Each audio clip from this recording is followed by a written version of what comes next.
And of course, you may not know at the time that this system is, suffers from this flaw of uncertainty or lack of transparency or fraud. You you need to make a judgment, based on your experience and perhaps even your intuition, that a particular system is not reliable. Now, that is a particular problem because Sharia generally judges on the basis of facts that are observable, not on the basis of intentions. And if you look at somebody and you say, look, I can see, they've got this new coin, but I just don't like the look of this person, right? That is not sufficient grounds for making something prohibited. Now, if you give yourself the right to say that about some other coin, right, not Bitcoin, then maybe somebody has the right to say this about Bitcoin because we do not know who invented it, right? And I think you must accept that there are, whether they're right or wrong, there are sincerely held views that say, how do we know? And can you give a guarantee that next year Bitcoin won't be worth nothing?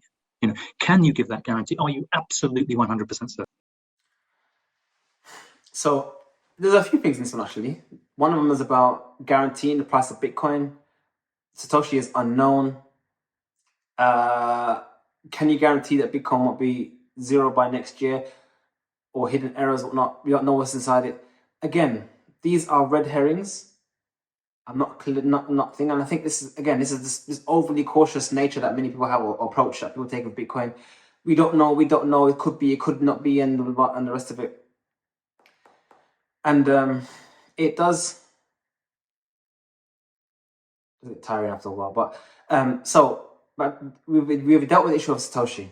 Referred to that video about Satoshi. We've done so many videos about Satoshi. Satoshi's identity is irrelevant because the code is open source, and since he's disappeared, the Bitcoin code has changed drastically from that moment. We've had SegWit, we've had Taproot, we've had so many changes happen to Bitcoin.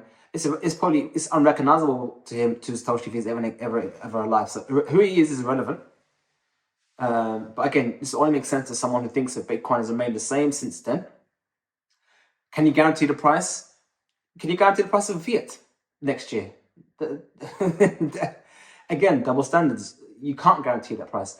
But can you guarantee that the Bitcoin network will work, or that the fiat network will work? There's no guarantees in anything like that. Can you even guarantee that gold that you're going to be transacting in isn't really gold? I mean, we've all heard of fool's gold.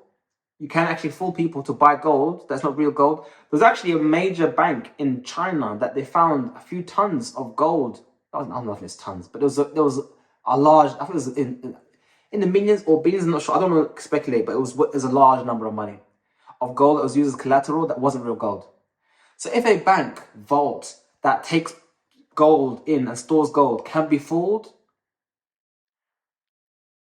that means anyone else can be fooled in transacting in gold. But that doesn't mean you can't transact in gold.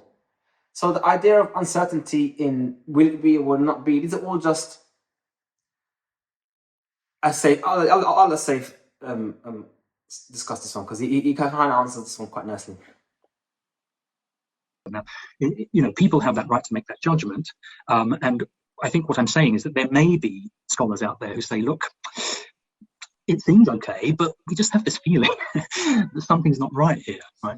But I mean, look, we have a lot more than feelings as a problem with the fiat system. Yeah, that's with the key fiat thing. System, no, and quite. And with the fiat system, there are clear demonstrations that this is a corrupt system, which is in the hands of a particular power elite who will use it. I mean, the Russians have just suffered. If one regards this as reserve money, and suddenly a few hundred billion of it can be frozen, right? Then it's not reserve money, right? So, I mean, of course there are questions, but I'm speaking to you as somebody who is an advocate for Bitcoin, and I'm just trying to demonstrate that there is a range of concerns, and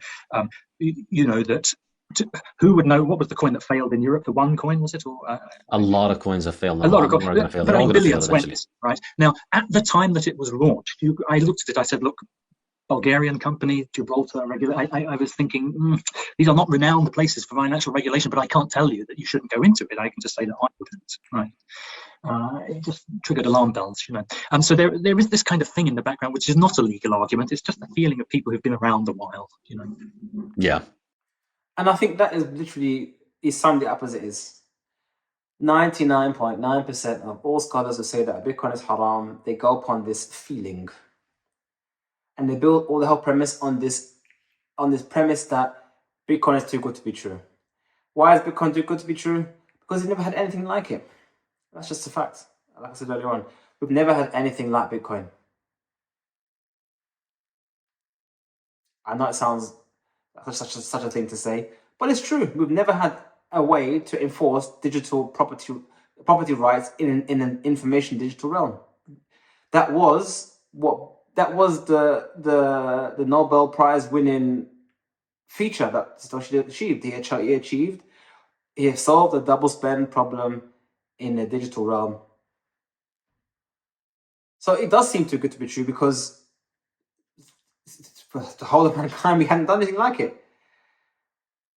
But that is not a cause for something being haram. That is a cause for you to research and learn and educate and then come to a conclusion. So once these concerns have been answered, then give an answer.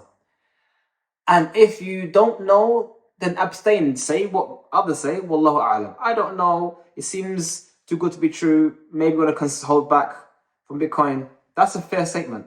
But say Bitcoin is haram because of a list of irrelevant non issues.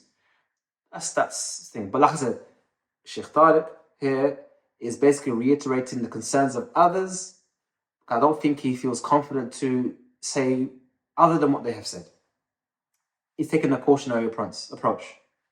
Fair enough.